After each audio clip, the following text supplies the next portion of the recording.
Okay, so, whoa. Okay, share.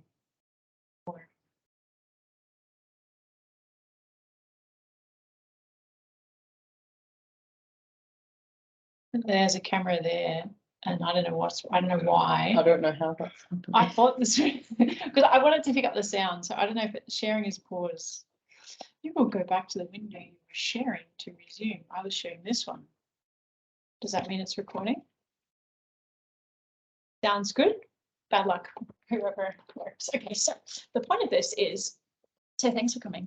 This is actually no one is here who's been here the whole time, but there was a logic to the flow of the course topics that we've been doing. So just in case it ever crosses your mind later to study anything, what I did over the last year was I did first, we did a little crash course on Aquinas. And why I did that was to get the language that you need to be able to then study things about Jesus, that are solid. That there's all these words that what does this mean? So it doesn't mean anything unless you don't know the words. So I did a crash course on Aquinas first just to get the language. So I'll be aware that you have a language to work on that. And then what I did second semester was the human person. So who is a human person? How do we speak about the human person? What is human nature? What are all the faculties of human nature? How do we work? All of that was so that we could get here of, okay, now let's talk about God. Let's talk about Jesus Christ. But you needed all that. All of that would be great background to bring into this. And the point of here is, welcome, come in, take a chair. The point of this is, yes, I'm going to present like Aquinas, okay, so it's solid stuff. But the goal is that you just melt in a way like that. Love him. And so the knowledge of all of that then should lead us to a awe. Done. What have you done in becoming men? So that's my objective. I put the different weeks. So these are all the weeks. So we'll go through why. Why did he do this? Okay, why did God become man? Then second part is hypostatic union. What do we mean when we say God became man? How is that union? We throw these words around, hypostatic union. What is that? Where does it happen? Does it matter? It really matters. Okay, and then we look at, okay, now when God and man unite in Jesus Christ, Jesus, Son of God, takes a human nature to himself. Okay, so then how does it work? And this is where all the different confusions, controversies, heresies, and clarifications of doctrine happen. It's trying to understand this. How do you put God and man together without destroying either one, without them being pretending either one, but keeping them together? How do you do that? And this is where all heresy sort of happens, trying to make that work. So what about knowledge? He's got divine knowledge, he's got human knowledge. Did he actually really learn anything? What did he know? What did he not know? There's also some modern debates of, did Jesus even know he was God? Anyway, my answer to that's quickly. Then the will, okay, what does it mean? Jesus said some really interesting things in the garden. Thy will be done. But who's Jesus praying to? What does he want? All this sort of stuff. Then this sounds really controversial. What are the defects of nature that he assumed when he assumed human nature? Sounds a bit degrading, but it's not. Okay. And then I put here the road to Chalcedon, or Chalcedon, however you want to explain it. How do we get to the definition of how do we understand Jesus became flesh, dwelt among us? What's the definition we have of Christology? And then what was the road there? It was a bit bumpy. It was very bumpy. People died. Wars happened. People were heretics. Okay, and then just some beautiful questions about the prayer of Christ. How did he pray? Why did he pray? And his priesthood. And then some debated questions, ancient and modern. And what you see is even every modern question is just an old question warmed over. So if we can get this first part right, you'll be able to navigate through every new iteration of mess. Make sense? Good. All right. So we're happy. So we're going to start with today. How do I get rid of that? I'm very good about this. Okay, so I want to use your brain first, your brain. Let's ponder this first, okay? The Word became flesh and dwelt among us. The Word became flesh. We have God and we have man. We just pile up either side of this bar. What are some of the attributes of God? You can call them like in random. What are some things about God, his nature? Okay.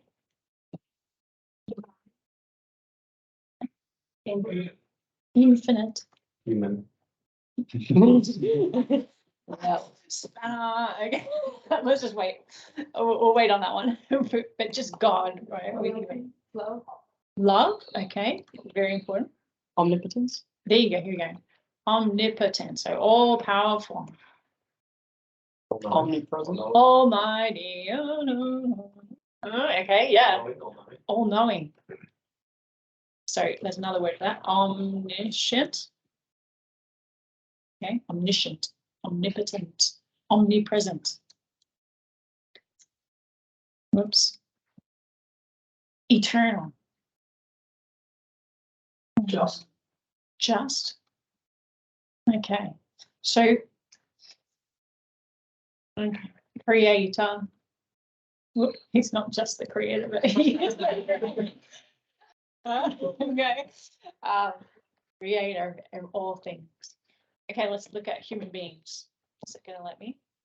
Come on. Okay, whatever. Human beings. What have we got? In the image of God. We are in the image of God. If you go, oh, see, this is being so annoying. Why can't I just type on the other side? Sorry. Can you go in the box down from? You think you could, but you know, it's just going to be inside. Doesn't matter. We're just going to make it a mess because we just want to get stuff done.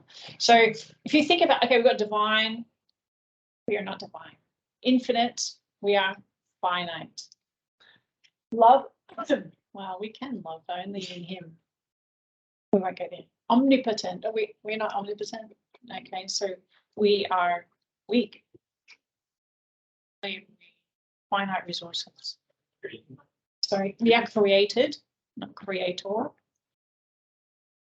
Even the human nature of Jesus Christ was created. Okay. All-knowing. We have, especially since the fall, we have a darkened intellect. Okay. Material. Yeah, good job. Yes, that is very important. So here we are just pure spirit. Material. Will. Our will. Okay, so what do we say about that? We have malice in the will. We have a malicious will. Concupiscence. Yeah.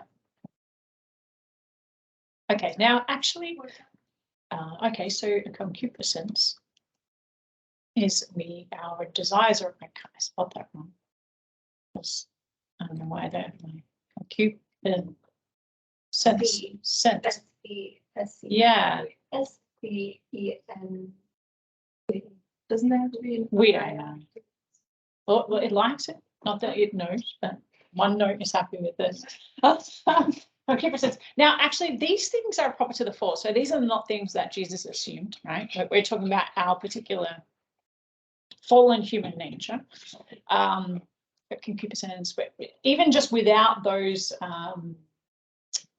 consequences of the fall, but just even in our nature, okay, we're finite, we're material, we're limited. So the distance between God and man is huge. It's devastatingly huge. You know, and we don't think about that enough. I think we don't realize. We just it rolls off. Oh yeah, the Word became flesh and dwelt among us. It's huge what just happened here. So I just thought I'd for one thing, it was an incredible embarrassment on the page of religious history for Christianity to claim that God became Go and say that to one of your nearest Muslim brothers, okay, as a present day shock value.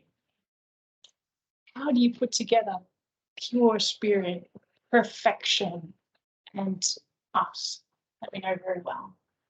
And so it's scandalous what we're claiming.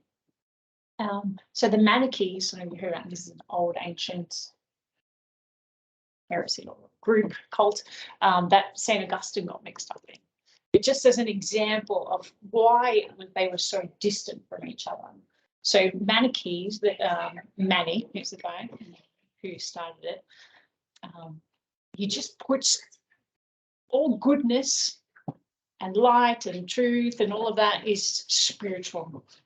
And matter itself is this evil principle in that present manner. Okay, so matter is like a mistake. It's like a malevolent evil fighting against weighing down the spirit.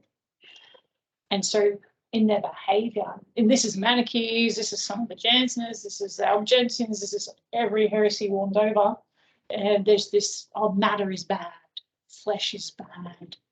And so how do you possibly put the holiness of God and flesh together? It was shocking. Okay, so just an example, Manichees. Lots of other forms of dualism. Okay, and if you even look at the way that St. John writes his gospel, yeah, it's light and darkness and the logos, and it's using all this language of this war that is there between flesh and spirit. So I think it's just helpful when we just approach the question of Jesus, we stop and realize how big the distance is. Because if you've grown up in Christianity, you're sort of used to it. Yeah, God became man. He's a baby, so cute. But we don't get how crazy it is. So it's crazy.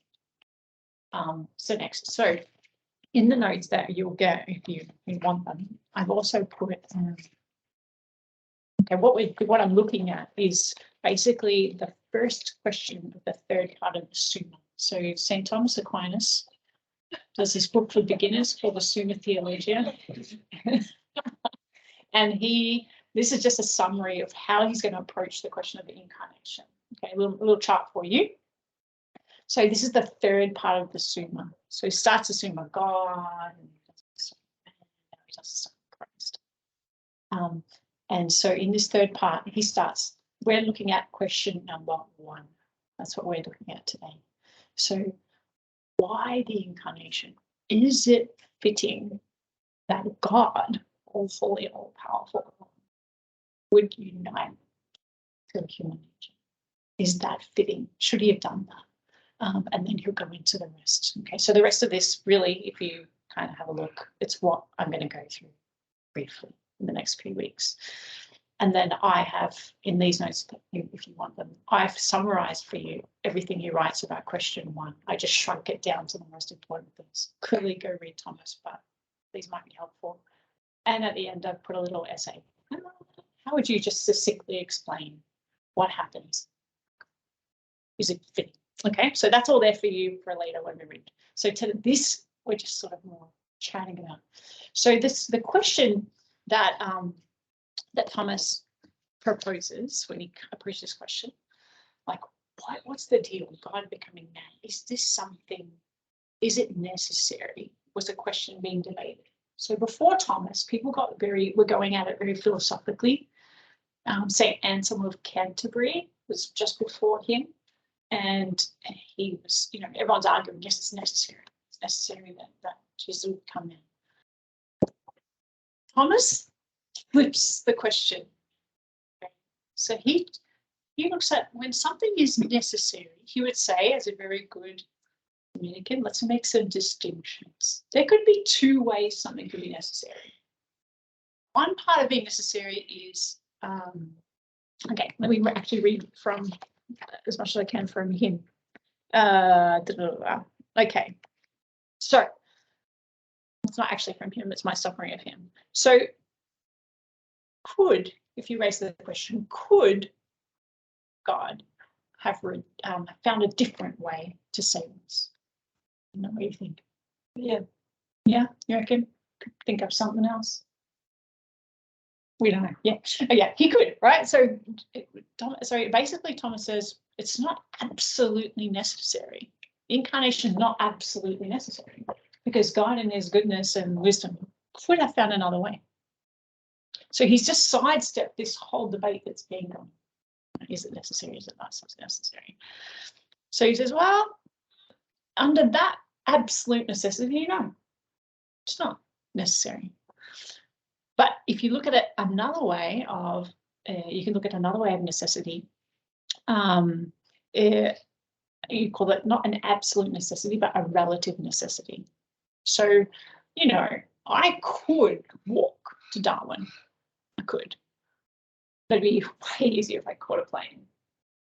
So, is it necessary to catch a plane to Darwin? Well, strictly no, but gosh, if you really want to get there in a good amount of time, yes. So broadly, that's sort of what he's saying. He's saying that incarnation is relatively necessary because it's a better way of achieving the goal.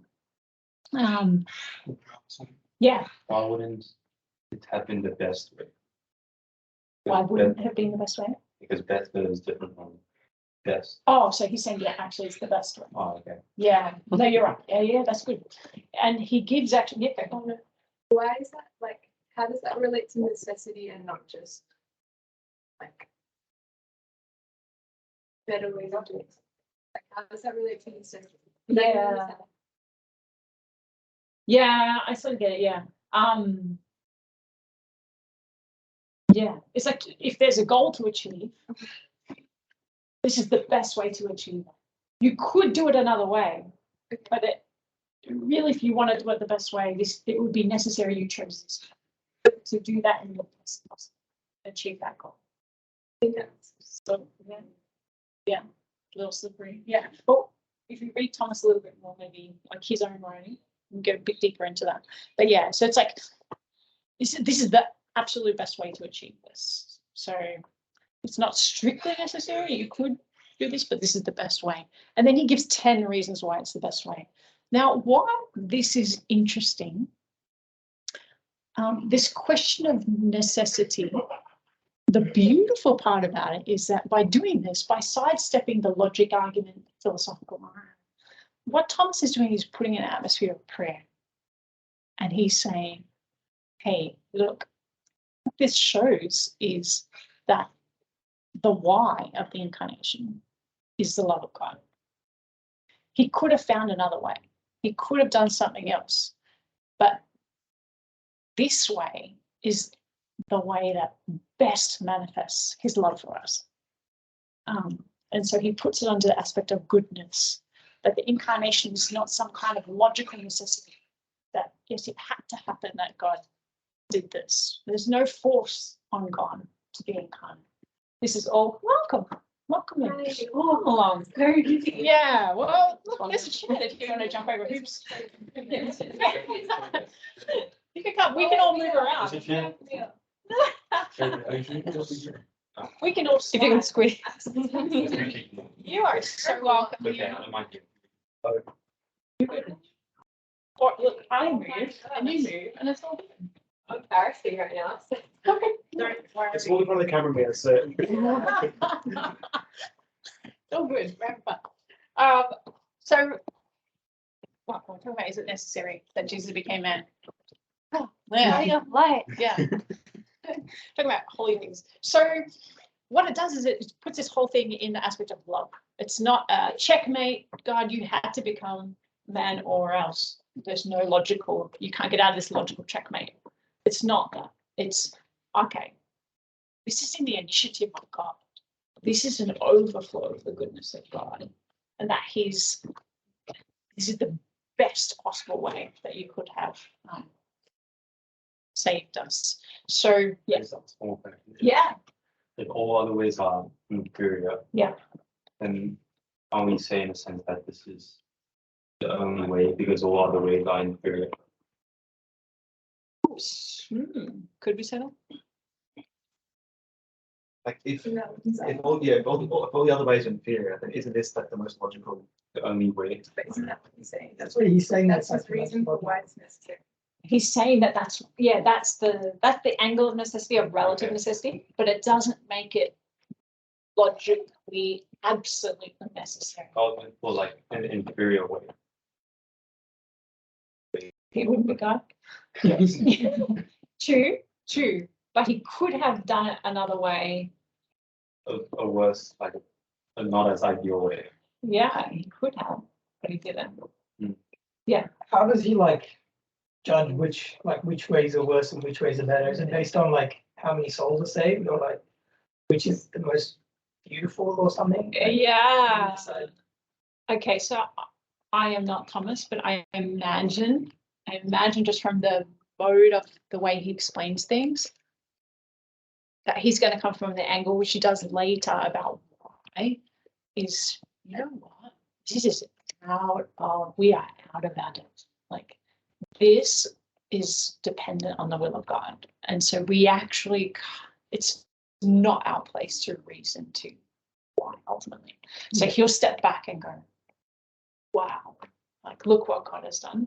But I'm not, and you're not, and none of us are able to reason to what was done. And so he's trying to step out of that realm of explain and rather in or wow, it's just the best possible way.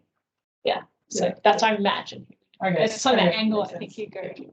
So okay, so it's this whole question of necessity and fittingness puts this whole thing of the incarnation in the mode of, wow, look at the goodness of God. This is the initiative of God to overflow. And so when he approaches the fittingness of it, he talks about, this is the goodness of God made visible. This is the best way for the goodness of God to be made visible. So let me read here. I didn't read it. Okay, so wait a minute.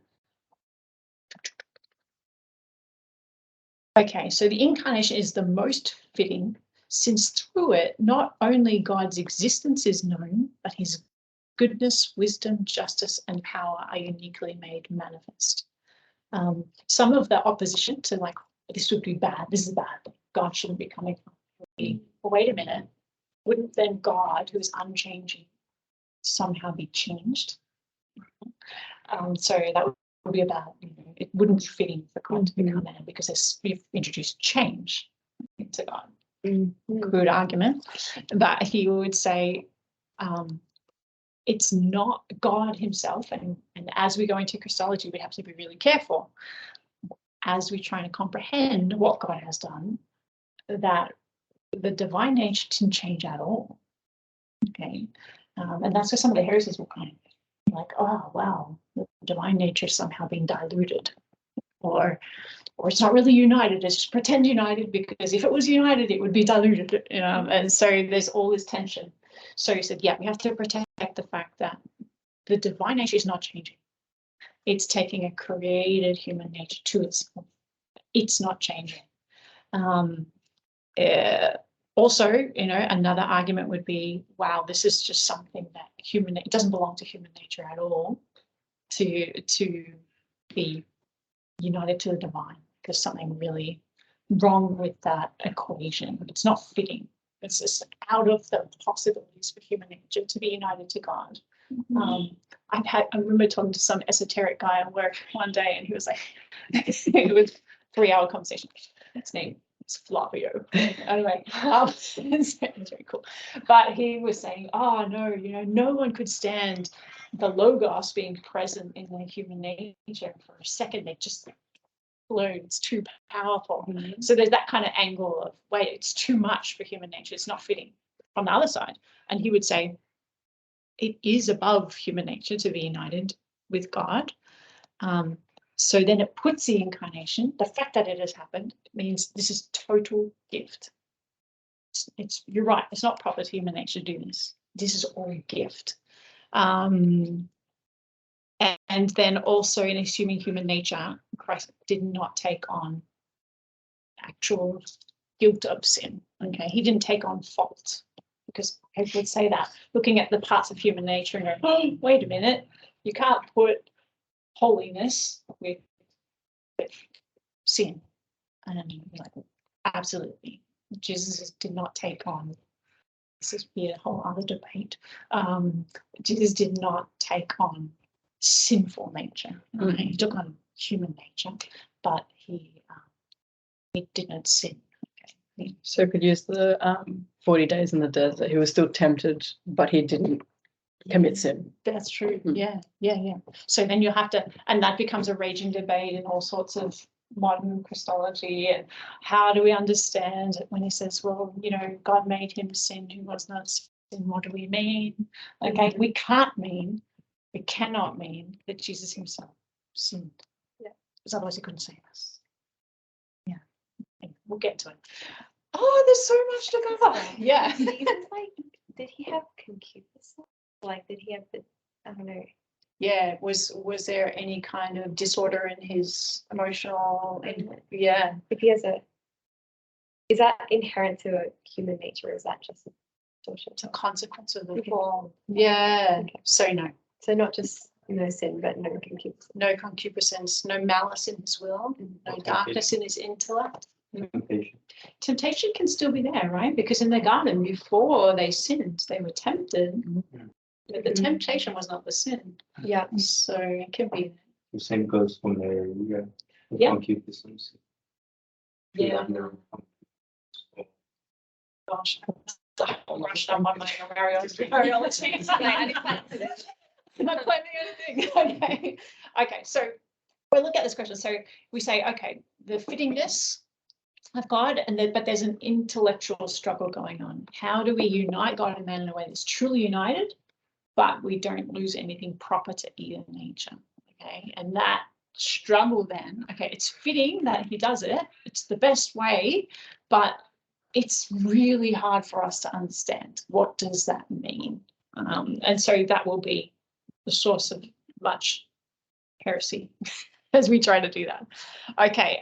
Okay. There's also 10 reasons. So if you look at Article 2, maybe later, not only is it just fitting for the reason of showing his goodness, wisdom, justice, and power, but there's 10 more reasons why Thomas says this is the best way. And partly it strengthens, for example, the theological virtues. So think about how faith, hope, and love are strengthened by the Incarnation.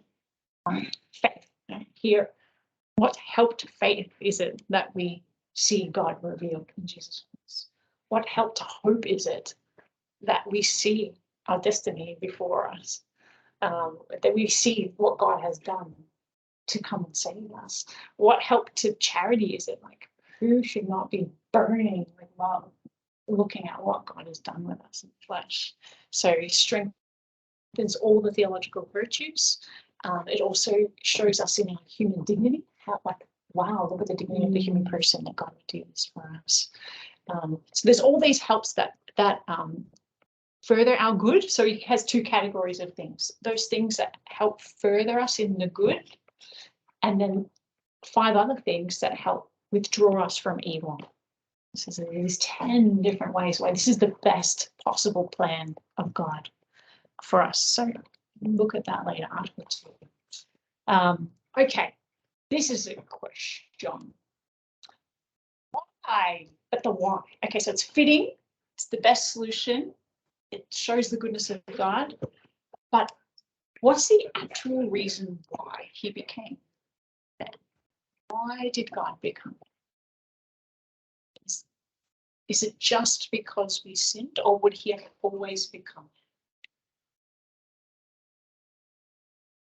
Do you think if the human beings hadn't sinned, there would be an incarnation? Yeah. I don't agree. No. Yeah. I feel like my inclination is Yeah. maybe, yeah. Why would you say it? It's just, I don't We're know. just thinking. We're thinking. It's all good.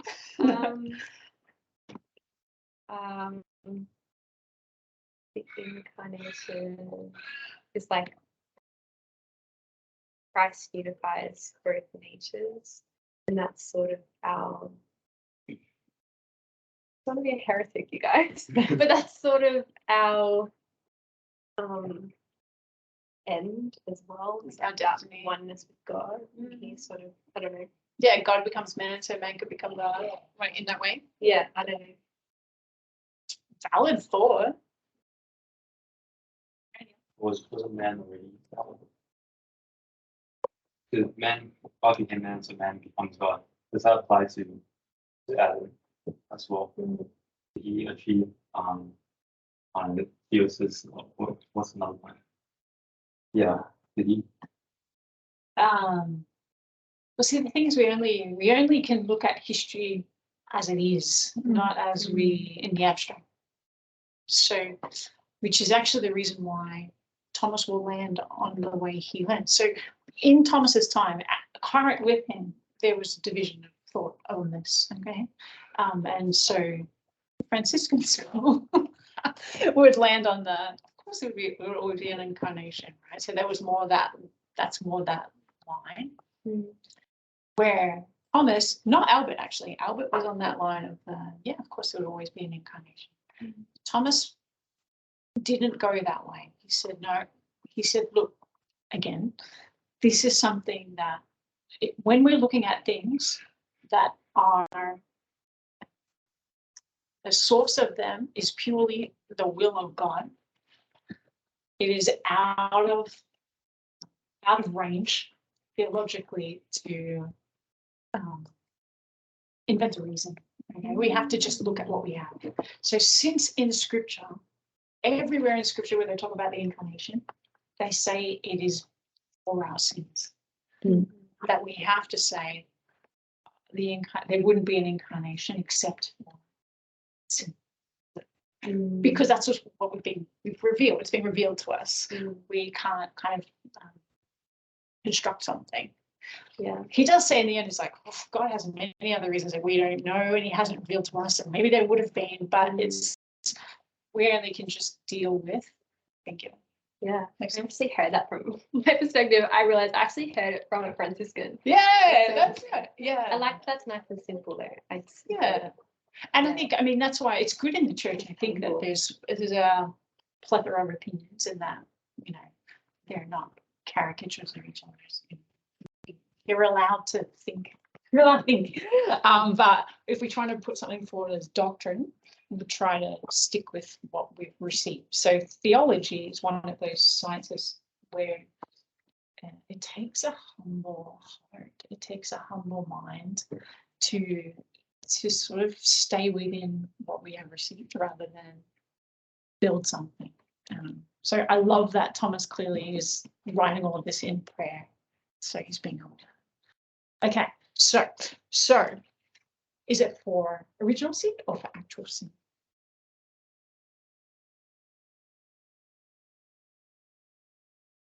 Both. And get to put a priority. Like, why do you think actual sin? Actual sin. So actual sin is much more intense, right? So there's more personal investment in the actual sin. So, I mean, it's important we want all that to go away. Original sin, though, has this problem that of extension. Yeah. Yeah.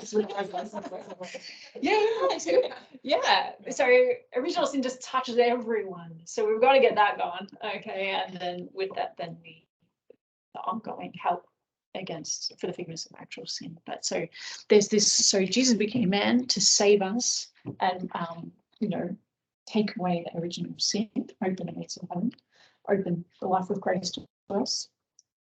So I'll just read this. He says, so Article 4, he says, where did God become incarnate in order to take away actual sin or original sin? And so he discusses the gravity of sin intensively. Actual sin is greater than original sin, but original sin is greater than actual sin in terms of extension. And so that's the main reason for the incarnation. He also thinks it's sufficient to blot out all sin, okay, both actual and original. So there you go. So why is there still sin? Why is there still sin? Was the passion enough? What's wrong? Still have free will. still have free will. So the problem is not with the passion of Christ. The problem is in our response to the grace. Good. Great. So the trick for this is Too much to fluff here. so I'm just thinking about this. Okay, so how did he do it? Why is it? So when we say that he came to take away our sin, what do we mean by that? Okay, so sin, if you think about what happened with sin, we have, the human race has offended God. God is infinite. The offense is infinite.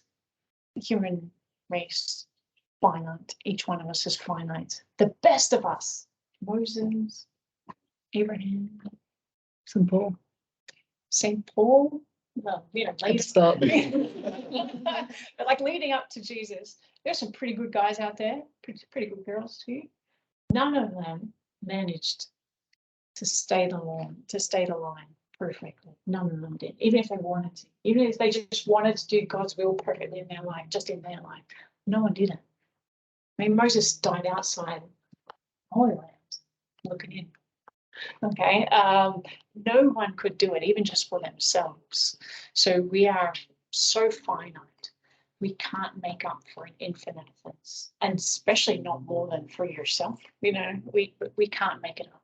So why it matters that Jesus became man? I mean, so God takes on a human nature, so he has the full power of divinity, but as man can stand in our place and restore that justice. Can actually make up for the offense as man. Okay. So what that means is really, really important that when we look at the entire life of Christ, and especially the Paschal mystery, the divinity and the humanity of Jesus need to be present at every moment. Otherwise, the point, him coming to save us from sin, which is the why of the Incarnation, doesn't work. So at every point in the Paschal mystery, you cannot separate the divinity and the humanity of Christ. If you do, salvation is at stake.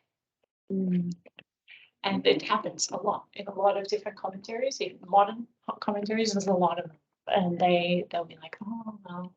And say, for example, when Jesus is on the cross, my God, why have you forsaken me? If Jesus was actually forsaken by God in that moment, he can't save us. He has to save us as both God and man.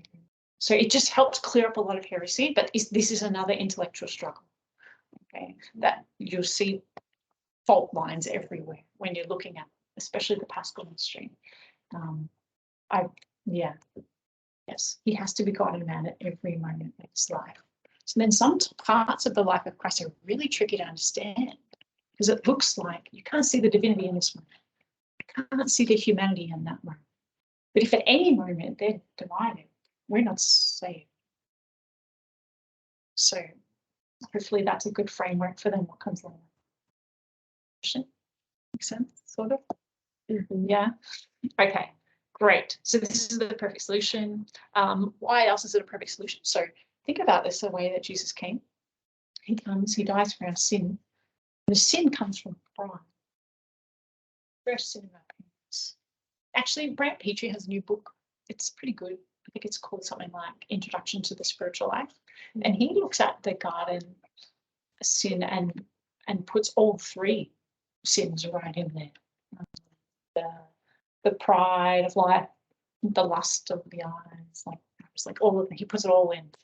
But a lot of places in scripture talks about pride is this first sin. How awesome is it that the Incarnation, this is worth meditating on, especially as we get up to the Annunciation. You just think about God humbling himself to take on flesh, to live in a place like God who can be present everywhere, remains present everywhere. Takes on a human nature that has to walk wherever he goes. Doesn't even have an airplane. So he's just restricted. One culture, maybe two languages, maybe three. Just the finiteness of what he's done, how humble he has become. You go look at that on Philippians, the song of the humility of Christ, what he has done. It's really good to ponder that, because it's healing our wound of pride. Jesus comes as a baby. It's just the fact that he didn't even just come ready-made, 30 years old, buff, ready to action, He comes as an embryo. Just that. What was he doing? It's just so humble. And that as he's coming, he came to what was his own, and his own would not receive him. Not only that, St. Paul would say, he came to us while we were still sinners. He died for us when we were still enemies of him. The humility of Christ. Pondering that, really praying through that, it's like sitting a long time. Like if you can do this meditation, I still have very clear memories of this one meditation I did one time, where I just sat there and tried to imagine. My imagination is wild, right? But just try to think about what it was for God to look down on everything he created out of love. Everything that is a gift. His whole existence is a gift. And then we turn around and reject him, cast him off, go our own way, divide, and then destroy each other, families, world, everything. And that he doesn't just turn away and go, yeah, good luck to you, but that he pours himself out and comes into the middle of that. It's amazing. Like if you've ever been generous with someone who rejects your gift, it's very difficult to go toward them. Or if there's people that really don't like you, it's very difficult to go and walk among them. And not just to make it through, if you have to walk through a lecture, daggers, but to go there with the intent to serve them. Get on your knees if you need to. We don't have that. But to ponder that. His disposition, as we're railing against him, is love. And more and more and more. And he will not stop coming toward us. So that's why I love the image of the Sacred Heart, because he's come, he's taken on our human heart. He lets himself feel it in a way. Like God who's unchanging takes on a human heart and feels. Do you want to leave? He feels these things, and that he keeps coming toward us. So I think it's really good for meditation. Bum, bum, bum. And so that's why I left at the very end here. All these people who've meditated on this, it's really worth doing. So, okay, my fave, St. Catherine of Siena. She's hilarious because she's so emphatic. Oh, eternal, infinite good, oh, mad lover. And you have need of your creature? It seems so to me. For you act as if you could not live without her, in spite of the fact that you are life itself. Everything has life from you. Nothing can have life without you. Why then are you so mad? Because you have fallen in love with what you have made. You are pleased and delighted over her within yourself, as if you were drunk with desire for her salvation. She runs away from you and you go looking for her. She strays and you draw closer to her. You clothed yourself in our humanity, and nearer than that you could not have come. At this, she's getting embarrassed. It's beautiful, but we have to go there in that we have to be moved by this. I remember I sat in a physics lecture once and they were talking about the wave-particle duality in light, how light can be a wave and a particle. And I remember the guy saying, if this does not move you, you have no soul. Well, that's like waves and matter. Like this, if this does not move us, what's wrong with us? So this I've left some here in the notes. I only have 10 minutes left. Like just people, like let someone else's wonder at it stir us. Because I can't get used to this. Yeah. Anyway, does anyone else want to read one of these?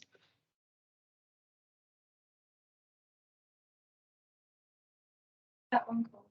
This is from the dialogue from St. Catherine's. Yeah. It's a really big book, but that's a great passage. She's so funny. In Italian, it's funnier because like mad is kind of, anyway, the word gets really funny. Look at this. The Lord entered Mary to become a servant. The word came into her to keep silence in her room. The thunder came into her to make no sound. Isn't that beautiful? St. Augustine, awake, mankind, for your sake God has become man. Awake, you who sleep, rise from the dead, Christ will enlighten you. Tell you again, for your sake Christ has become man. If he had not been born in time, you would have been dead for all eternity. So I think there's a lot of things to like nut out in your mind, but the most important thing I think is to just let it move us again. That the word became flesh. Okay. Questions, thoughts? Question. Yeah. If you had not been born in time, but how would that have been possible if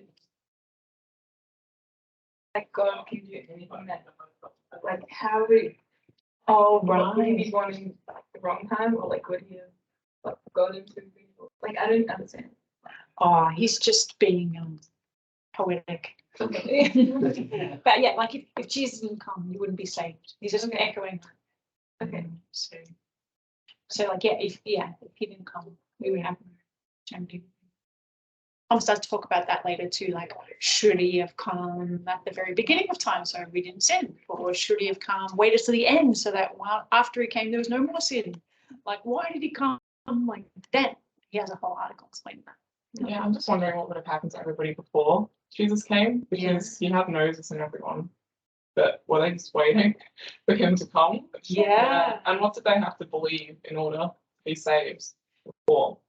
Great question. Yeah, was there grace before? Yes, and it came through.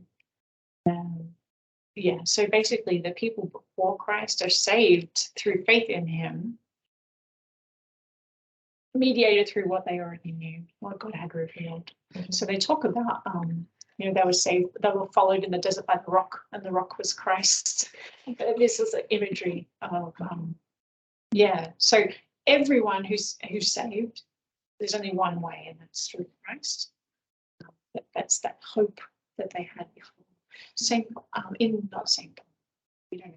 The letter to the Hebrews goes through the faith of all the people before Christ and how they were saved by faith, like hoping against hope, the things that have only now been revealed to us.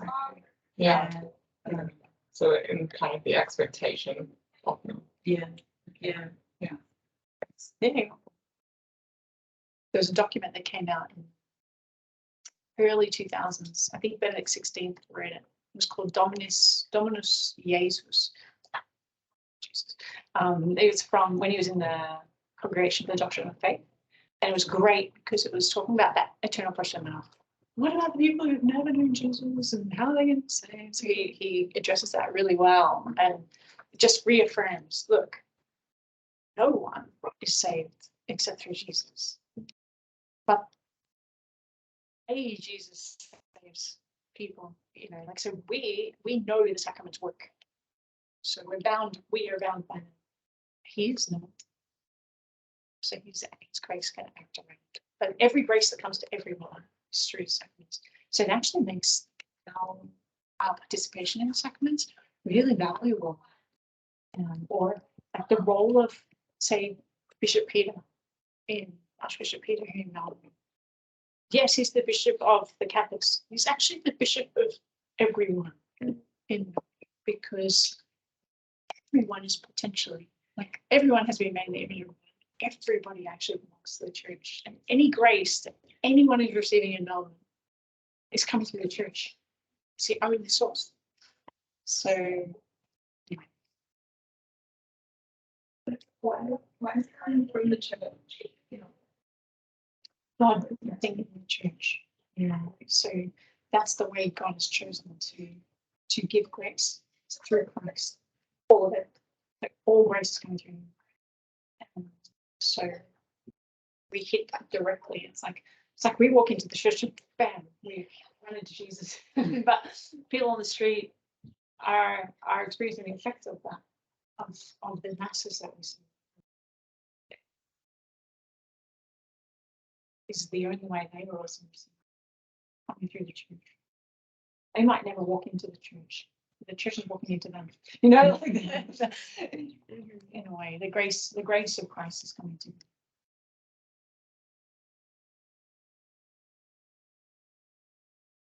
Which is like God has already fully revealed himself through Christ.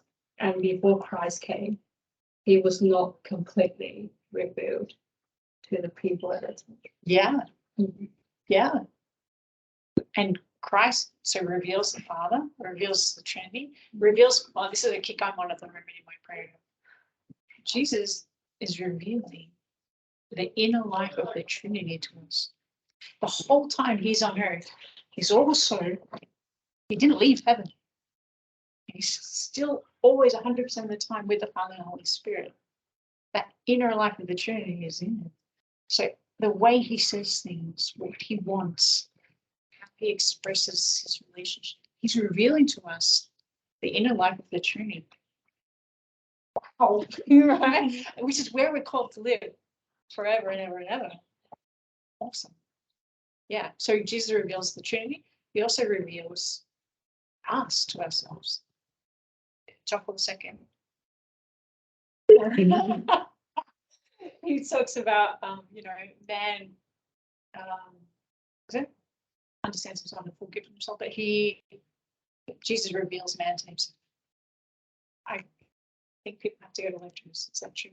Working in again. So thanks everybody. This is a good start. Sound good? Love to have you back. If you want to come back next week, we'll talk about a hypostatic union. All right, and if you didn't get the notes and you want to get the notes, I can send them to you. Just let me know how to do that. Okay.